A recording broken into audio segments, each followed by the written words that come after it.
Hello students and welcome to all of you. इससे पहले वाले वीडियो में आप लैंगिक जनन के पद देख चुके हैं। आज हम उन्हीं पदों पर विस्तार से अध्ययन करेंगे। तो पहला पद है आपका युग्मक जनन। परिभाषा आपके सामने लिखी हुई है।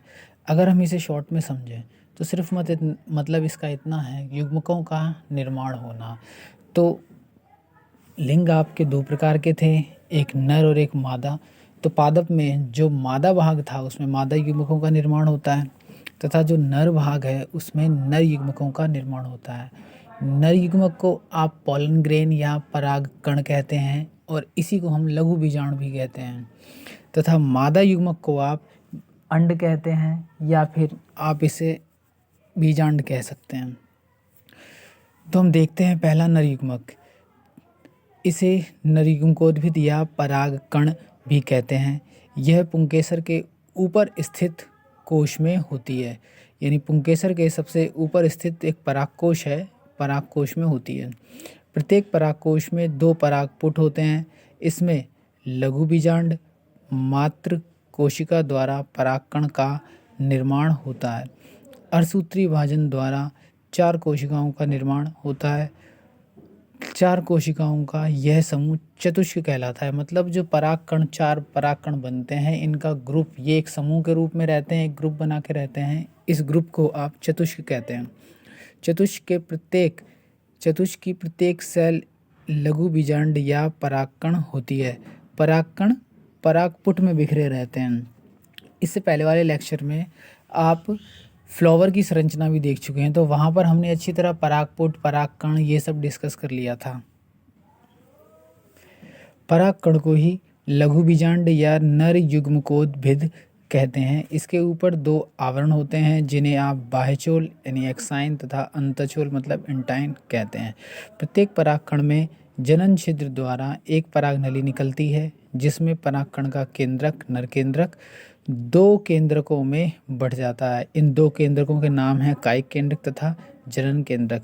परागनलिका और लंबी होने पर कायिक केंद्रक समाप्त हो जाता है, किंतु जनन केंद्रक 2 केंद्रकों में बढ़ जाता है। ये आप परागकोश की एक अनुप्रस्थ काट का चित्र देख रहे हैं। यहाँ पर अगर आप इसे यहाँ से 2 भागों में कर देते हैं, एक भाग ये और दूसरा ये पूरा, तो ये है आपके परागपाली तथा प्रत्येक परागपाली में 2 परागपुट होते हैं। तो ये पूरी एक पाली है, इसमें ये 2 परागपुट हैं, इसी तरह यहाँ 2 परागपुट। और ये जो रचना जो आपको स्टार शेप्ड दिख रही है, ये परागपालियों को जोड़ने का काम करती है। इसे हम योजी कहते हैं। ये एक परागकण का चित्र है जहाँ पर बीच में परागकण का केंद्रक है और यहाँ पे 2 परतें दिखाई गई हैं।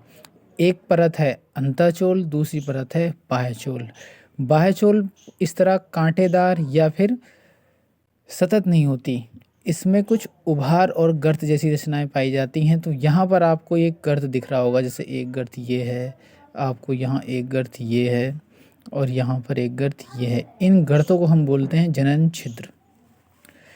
अब हम देखते हैं मादा युग्मक जनन। तो आप परिभाषा जानते ही हैं कि मादा जनन अंग में मादा युग्मकों का निर्माण होना मादा युग्मक जनन कहलाता है। इसे मादा युग्मकोद्भिद भी कहते हैं। अंडाशय में बीजांड अपरा द्वारा ये जुड़ा रहता है, यानी जो बीजांड है मादा युग्मक का एक नाम बीजांड भी है। ये अपरा का दूसरा नाम प्लेसेंटा द्वारा जुड़ा रहता है। चित्र में आप एक बीजांड की संरचना देख रहे हैं। यहाँ पर बीज का ये लगभग अंडाकार भाग है, इसे हम कहते हैं भ्रूण कोश। भ्रूण कोश के ऊपर का भाग कहलाता है निभाग या फिर चैलेजा। तो निभाग की तरफ 3 कोशिकाओं का समूह होता है जिसे हम कहते हैं प्रतिमुखी सेल्स। निभाग के दूसरी ओर बीजांड द्वार होता है, मतलब निभाग और बीजांड द्वार एक दूसरे के आमने सामने या विपरीत छोर पर होते हैं। और बीजांड द्वार के पास कोशिकाओं का समूह है जिसमें से जो नीचे वाली 2 कोशिकाएं हैं इन्हें हम कहते हैं सहायक सेल्स। और इन सहायक सेल्स के ऊपर एक बड़ी सेल होती है जिसे हम कहते हैं अंड सेल।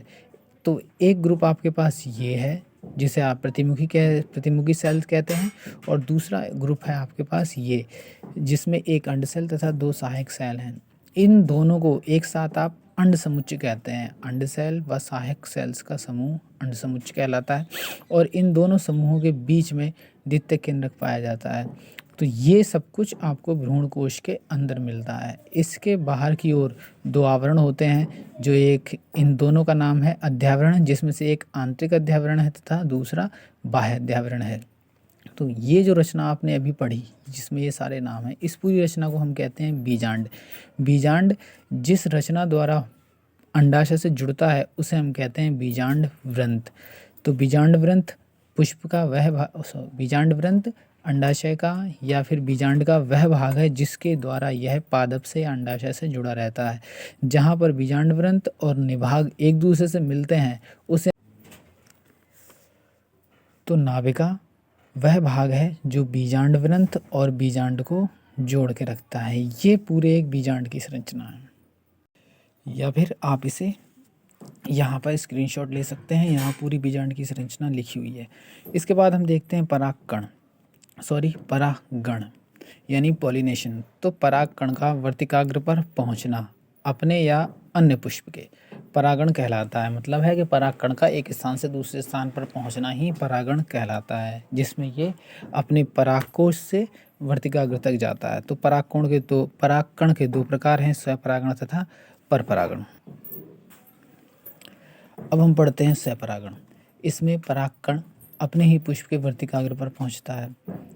परपरागण इस क्रिया में परागकण किसी अन्य पुष्प के वर्तिकाग्र पर पहुंचता है। इसकी निम्न विधियां हैं। इन विधियों को आप पहले भी देख चुके हैं, यहाँ पर इनके एग्जाम्पल लिखे हुए हैं, तो आपको एग्जाम्पल के साथ ही इन्हें याद करना है। तो सबसे पहले देखते हैं जल द्वारा। इसमें एग्जाम्पल है सिरेटोफिलम। अगला है वायु द्वारा। तो इन पौधों को आप ज़्यादातर जानते ही होंगे, गेहूँ, मक्का, ज्वार आदि। कीटों द्वारा अंजीर, आक का नाम है कैलोट्रोपिस प्रोसेरा, साल्विया आदि।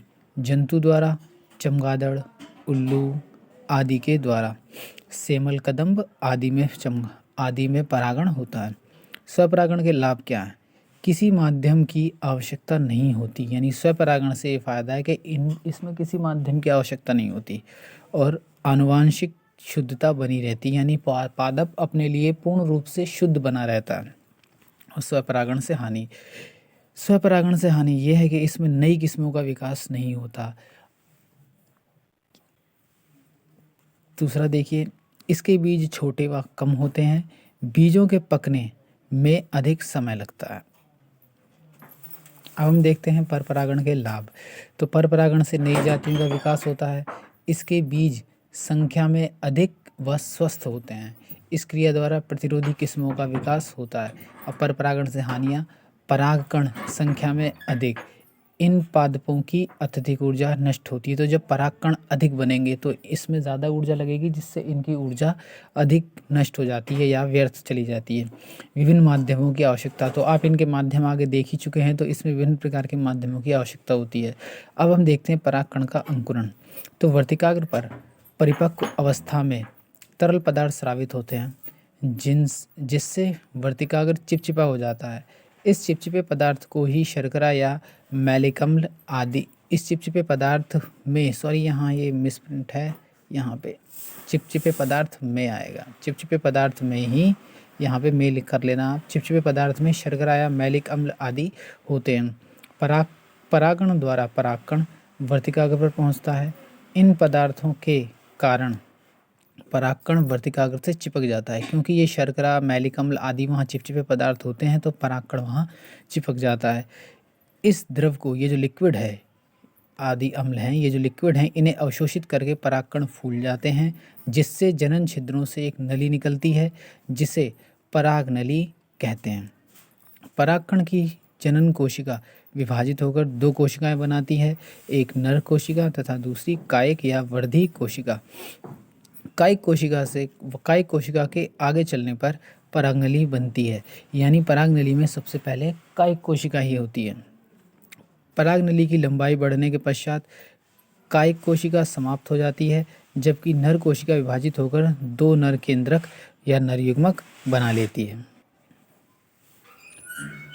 अब यहाँ पे परागकण के अंकुरण का चित्र है। इन चित्रों को हम बाद में भी समझेंगे, फिलहाल आप यहाँ से इन्हें देख सकते हैं। तो अगला पद है आपके पास निषेचन। तो नर व मादा युग्मकों के केंद्रकों का जुड़ना निषेचन कहलाता है। परागनली बीजांड में प्रवेश कर नर युग्मकों को भ्रूणकोश में स्वतंत्र कर देती है, जिससे एक नर युग्मक अंडसेल से संलयित करता है। संलयित करने का मतलब होता है जुड़ना। यह क्रिया निषेचन कहलाती है। तो आपको याद रखना है कि जो परागकण अंड कोशिका से जुड़ेगा वो निषेचन है। इस निषेचन से युग्मनज बनता है। युग्मनज कैसा होता है? द्विगुणित। 2n का मतलब है द्विगुणित होता है। युग्मज वृद्धि कर भ्रूण बनाता है। यहाँ पर युग्मनज होना चाहिए, ये फिर से मिसप्रिंट है, यहाँ पर आएगा युग्मनज। तो युग्मनज वृद्धि कर भ्रूण बनाता है। द्वितीयक केंद्रक दूसरे नर युग्मक से संलयन करके त्रिगुणित रचना बनाता है, जिससे भ्रूण कोश का निर्माण होता है। सॉरी, यहाँ पर फिर से मिसप्रिंट है, यहाँ पर भ्रूण पोष आएगा, यहाँ पर आएगा भ्रूण पोष। तो आप इसे सही कर लेना, यहाँ पर आएगा भ्रूण पोष। भ्रूण पोष का निर्माण होता है। यह क्रिया द्वितीयक निषेचन या त्रिक संलयन कहलाती है। तो आप याद रखेंगे कि निषेचन तो वह घटना है जहाँ पर नर युग्मक अंड सेल से जुड़ता है, जबकि ये जो शब्द हैं द्वितीयक निषेचन या त्रिक संलयन, ये क्या होता है? दूसरे नर युग्मक का द्वितीयक केंद्रक से जुड़ना। देखिए, द्वितीयक केंद्रक दूसरे नर युग्मक से संलयन करता है, जिससे एक त्रिगुणित रचना बनती है। इसे ही आप द्वितीयक निषेचन या त्रिक संलयन कहते हैं। नर युग्मक तथा मादा केंद्रकों के संलयन को सत्य निषेचन भी कहते हैं। यानी यहाँ जिसे आपने निषेचन कहा था, इसे ही सत्य निषेचन भी कहा जाता है, क्योंकि यहीं से युग्मनज का निर्माण होता है जो आगे बढ़ के भ्रूण बनाता है। आगे हम देखते हैं फल तथा बीज का निर्माण। निषेचन के बाद बीजांड से बीज तथा अंडाशय से फल का निर्माण होता है। तो आप याद रखेंगे कि बीजांड से बीज का निर्माण होता है तथा फल का निर्माण अंडाशय से होता है। वे फल जिनका निर्माण अंडाशय से होता है सत्य फल कहलाते हैं, किंतु वे फल जिनका निर्माण अंडाशय से नहीं होता असत्य फल या झूठे फल या कूट फल कहलाते हैं। अब हम देखते हैं पादपों में लैंगिक जनन के लाभ। तो आप सब जानते हैं कि लैंगिक जनन जो है वो जीवों की अस्तित्व को बना के रखता है और इससे बहुत सारी विभिन्नताएं आती हैं, जिससे नई नई किस्मों का विकास होता है। तो हम इसे एक बार देख लेते हैं कि लैंगिक जनन में आनुवांशिक पदार्थ का आदान प्रदान होने से आनुवांशिक भिन्नता या नए लक्षण प्राप्त होते हैं जो जैव विकास का आधार हैं। अब यहाँ तक हम पादप का लैंगिक जनन समाप्त कर चुके हैं। अब आप पढ़ेंगे मानव में लैंगिक जनन, और ये हम अगले वीडियो में पढ़ेंगे। एक बार ये चैप्टर जब ख़त्म हो जाएगा उसके बाद इस चैप्टर के जितने भी डायग्राम हैं या जितने चित्र हैं उन्हें हम एक साथ ही पढ़ लेंगे, जहाँ पर हम उनकी रचना बना बना के देखेंगे। आई होप ये वीडियो आपको समझ आया होगा। अगर आपकी कोई क्वेरी है तो आप उन्हें कमेंट सेक्शन में दे सकते हैं। Thank you.